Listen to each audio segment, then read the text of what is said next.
Well, what we do here is we compete in FIRST Technical Challenge, and FIRST is a national organization, corporation, and they have different levels. FLL for like the middle school grades, FTC is junior high and lower high school, and then there's FRC, which is FIRST Robotics. We don't compete in that, we're just not big enough to do that. But I think the competition at FTC, our first year we made it to state, and seeing the teams over there, they're really good. So we got a lot to work for. Generally it comes out, we compete against other teams in the west or on the east side. We have two meets here in Spokane. They'll be at Gonzaga Prep. Then we have one regional meet in Hanford. And if you can get into the top 2 or top 4 teams, you can get on to state. It's usually it's a national thing, so they'll release what the new game is.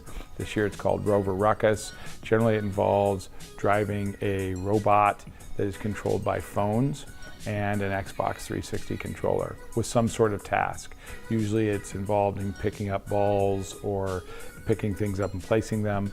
And there are other things that are involved in it, like seeing something, turning a switch on, and doing other things that required you to do some other mechanical things with your robot.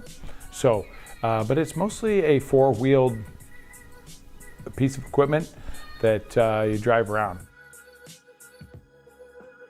The games themselves, they're in a 12-foot by 12-foot square, and you generally start in a designated area. This year we're going to try and start hanging off of a moon lander.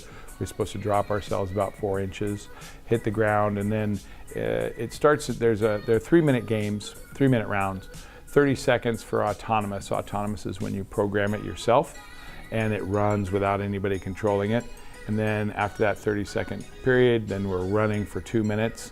And then in the last 30 seconds, there's usually some big thing that you're supposed to do, like put a ginormous fitness ball on top of something or something like that. This year it's pick yourself up. So 3 minutes, and then you are partnered with someone, and you go against 2 other teams. And then in a kind of a round robin thing, we'll be partnered with another team and maybe even go against the other people in the league. And that's how you match up, and it's kind of a fair way of assessing how good you are and compete with other people. So that's how they do pointing. It's cool.